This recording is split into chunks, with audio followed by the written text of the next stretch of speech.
Il est 23 heures, je rentre du taf, travaille en restauration. Ouh, génial. Nous sommes samedi soir. Ce sentiment de solitude, plutôt. Ce sentiment de solitude étant samedi soir. Tu rentres de ton travail que tu ne kiffes pas forcément.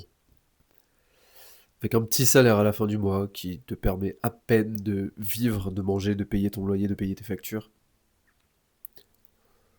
Accompagné de la fatigue, de la lassitude, de ce manque de sens, de ce sentiment de ne pas être au bon endroit, de ne pas vivre, de ne pas profiter de ce temps de vie à disposition, de ne pas vivre les expériences que je sais que je pourrais vivre dans un autre monde, que je sais qu'il est possible d'atteindre, du moins les moyens financiers que je sais qu'il est possible d'atteindre. Et justement, ça m'amène à cette pas une prise de conscience, parce que cette prise de conscience, évidemment que ça fait des années que je l'ai, évidemment que tout le monde a cette prise de conscience de se dire que merde, je suis pas là où j'ai envie d'être.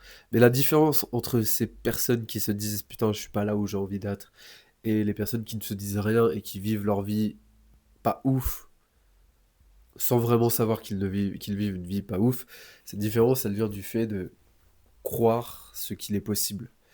Une personne qui croit absolument qu'il n'est pas possible de gagner beaucoup d'argent, qu'il n'est pas possible de vivre une vie différente que ce qu'elle vit, bah, elle va se contenter de ça. Elle n'aura pas d'ambition plus grande, elle n'aura pas d'inspiration plus profonde. Et même si peut-être une certaine petite voix viendra toquer et lui dire Eh oh, gros, fais quelque chose, elle l'éteindra et elle l'oubliera, et elle l'effacera, et elle la réduira de par toutes les distractions, de par l'alcool, les stimulations, les stimulants. Et et j'en passe. En revanche, d'autres personnes, comme toi et moi peut-être, avons ce sentiment de ne pas être à la bonne place, de pouvoir faire plus, de pouvoir créer plus, de pouvoir construire quelque chose, de pouvoir être libre, de pouvoir créer un business, ou du moins d'avoir de l'argent différemment, de pouvoir vivre une vie qui nous correspond à 100%. Et pourquoi je dis ça? Bah, tout simplement parce que j'en vois autour de moi tous les jours, chaque jour, plutôt sur Internet, mais des personnes que je côtoie aujourd'hui via des groupes, etc., qui vivent cette vie. C'est pas forcément une vie de tout repos. Évidemment, l'entrepreneuriat demande autant, voire plus d'efforts que être salarié, évidemment, mais ce sont des personnes qui vivent leur vie, qui font ce qu'elles aiment, ou du moins qui font quelque chose qui a plus de sens et moins de contraintes qu'un travail de salarié. Vous n'avez pas cette contrainte d'être à tel lieu, à tel moment, parce que le travail en soi n'est pas le problème, évidemment, c'est tout ce qui va autour. C'est ce plafond en termes de revenus par mois, c'est-à-dire que déjà que le revenu est faible, en plus on ne peut pas le dépasser, à moins d'une petite augmentation, mais globalement on ne peut pas le dépasser. Il permet à peine de vivre, les horaires sont contraignantes, fixes, le lieu est fixe, vous ne pouvez pas vous permettre de vivre des expériences uniques, vous ne pouvez pas forcément bouger, vous n'avez que 2 jours de week-end dans la semaine pour vous libérer, pour peut-être faire quelque chose, mais bon, on se sait, il y a la fatigue de la semaine, on a envie de se reposer, on fait des trucs, il y a toujours des trucs à faire, ok. On a envie de vivre, à la fois parce qu'on est frustré de notre vie, donc on a envie de profiter du week-end pour vivre, mais en même temps, si on se dit qu'on travaille pas le week-end, on pourra rien créer d'autre. Et donc on est pris entre ces deux trucs, entre, en tout cas moi c'est mon cas, de vouloir vivre, de vouloir sortir, etc. Et à la fois de vouloir construire quelque chose. Et au final, du coup, il n'y a rien. Les sorties sont de piètre qualité, entre guillemets, parce que bah, ça reste des sorties de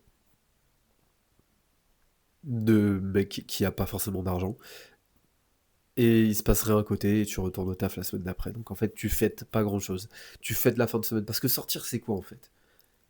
Si je m'égare un peu. Sortir, c'est aller faire la fête. Donc fête, ça veut dire fêter. Donc ça veut dire fêter quelque chose. Donc je veux bien fêter un anniversaire. Je veux bien fêter une fin d'année, un départ en vacances, un pot de départ tout simplement, ou je sais pas. Il y a plein de trucs à fêter. Mais les gens, ils fêtent chaque fin de semaine.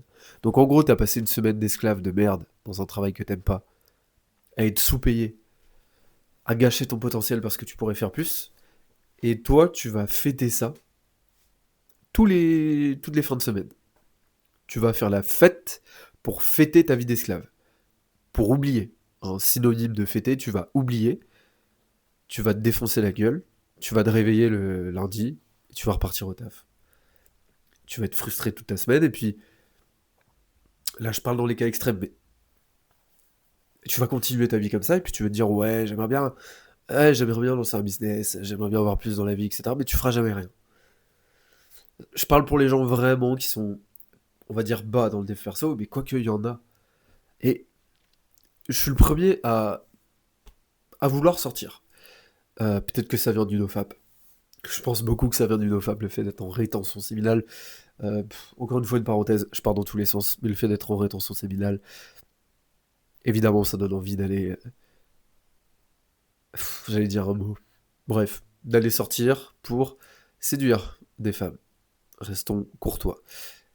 Et donc, cette envie, à la fois, on peut la transmuter pour créer une abondance financière. Je parle d'abondance, ce serait déjà sympa de se dégager un petit salaire en ligne pour pouvoir être libre, pour pouvoir peut-être pas avoir plus de temps. Évidemment, le fait d'avoir plus de temps via l'argent, ça demande du temps justement, et ça demande d'avoir un certain niveau en business, ou du moins d'avoir déjà des revenus en ligne, etc. Enfin bref, je vais pas m'égarer sur ce sujet parce que je suis pas non plus le mec qui a des millions d'euros, voire pas du tout, pour l'instant.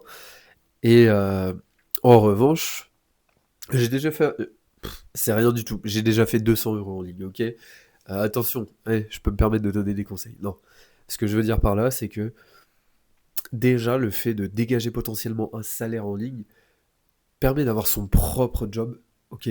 D'avoir quelque chose qui fait, j'espère, plus de sens. Parce que si c'est pour aller vendre des trucs à la con, des balais brosses ou des brosses à chiottes sur un site e-commerce, truc que t'as copié sur un truc américain qui marche plus aujourd'hui. Enfin, tous ces trucs-là où vraiment, en fait, quand on te demande qu'est-ce que tu veux vraiment faire dans ta vie, jamais quand t'étais petit, t'aurais répondu je veux faire du e-commerce.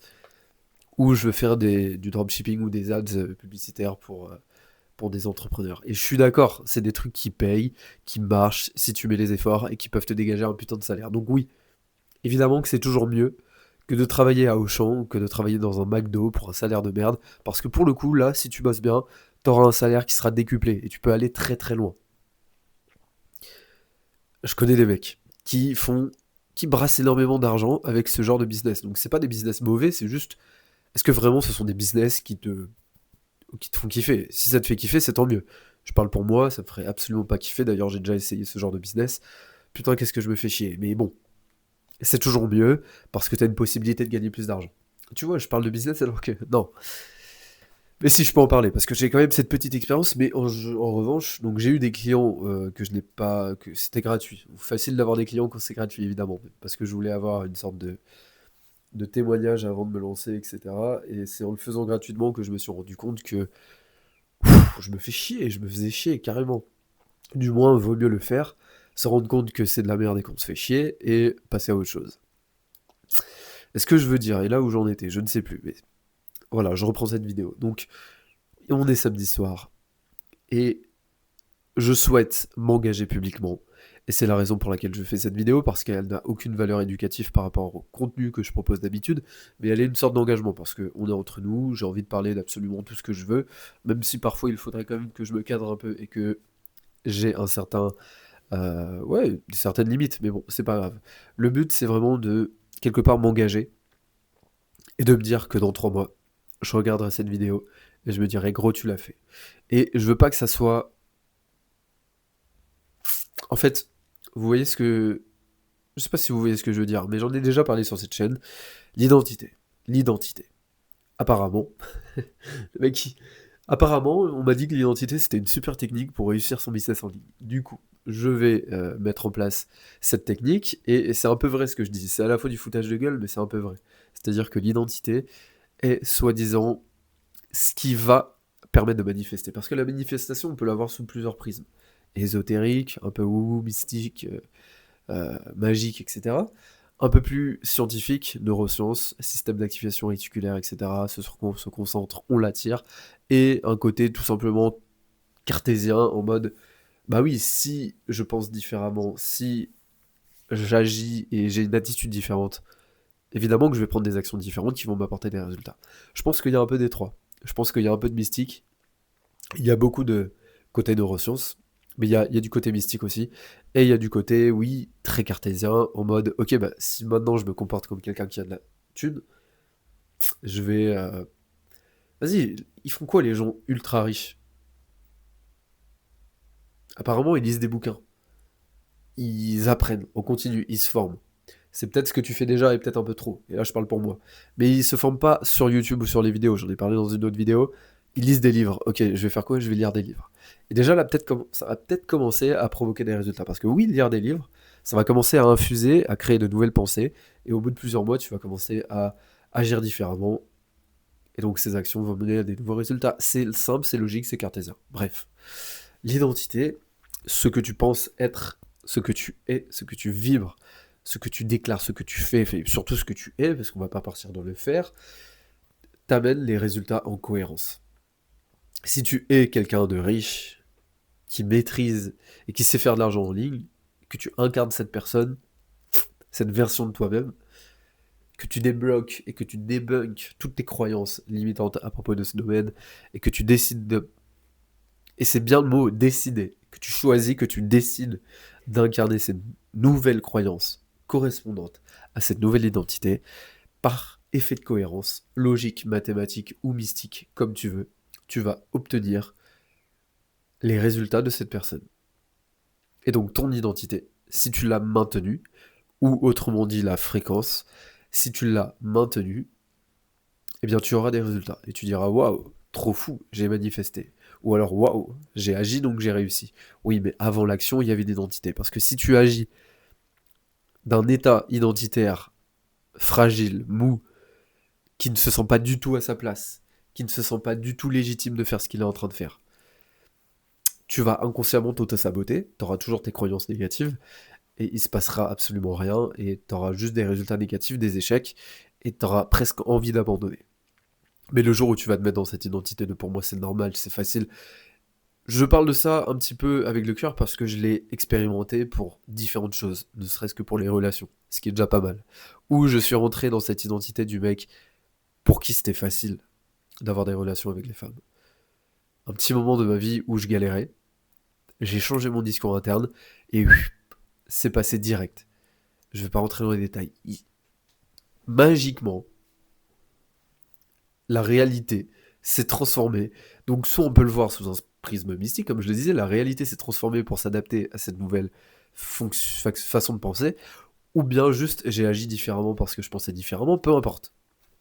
La conclusion, c'est que ça a tout changé. Donc pourquoi ça ne changerait pas niveau finance? Parce que oui, c'est important. Parce que oui, il y en a marre de travailler, de faire l'esclave. Et encore une fois, ça veut pas dire que votre taf c'est de la merde ou quoi. Peut-être qu'il aide, peut-être qu'il est nécessaire. Et évidemment qu'il est nécessaire. Et beaucoup de boulots aujourd'hui sont nécessaires. Et ça veut pas dire que vous vous entendez mal ou quoi que ce soit avec vos collègues. Ou... Je prends mon exemple, mais j'ai pas de souci particulier du tout à mon taf. Mais c'est juste que je sais qu'il est possible d'avoir plus. Et encore une fois, si vous vous intéressez à tous ces sujets, vous savez vous aussi qu'il est possible d'avoir plus. Donc voilà, cette vidéo, peu importe au final qui la regarde, c'est un engagement, peut-être que personne ne la verra, mais c'est une sorte d'engagement. Pour vous dire que ce changement d'identité, il va commencer. Dès maintenant, en tout cas je vais l'écrire. Pas noir sur blanc, bleu sur blanc, c'est important. Pourquoi c'est important? Parce que j'ai vu une vidéo qui disait que le bleu rentrer beaucoup plus dans l'inconscient, l'écriture bleue, écrire au stylo bleu, pas écrire sur l'ordinateur, hein, écrire à la main au stylo encre bleue, permettait de retenir beaucoup plus les informations et de les ancrer beaucoup plus dans le subconscient que du noir. Je sais pas pourquoi. Mais dans le doute, et puisque j'ai juste la flemme d'aller rechercher des informations ou des études scientifiques ou des trucs de... Puis c'est des personnes en qui j'ai relativement confiance et qui donnent des très bons conseils sur des choses que, on va dire, la société ne donnerait pas. Bref, j'y crois, et donc c'est la raison pour laquelle je vais écrire bleu sur blanc. Waouh, comment je pars loin juste pour une phrase. Et pour la conclusion de la vidéo d'autant plus, hein. Si t'es encore arrivé jusqu'ici, enfin, bon courage, bah non, c'est bon, t'es arrivé jusque-là. Merci déjà d'être arrivé jusque-là. Et voilà, le changement d'identité par rapport au fait de vivre dans business, c'est maintenant que ça commence. Et on va voir ce que ça donne. Je vais peut-être valider cette théorie que le changement d'identité permet de passer d'un salaire de misère à une abondance financière. Je vous laisse là-dessus. Ciao.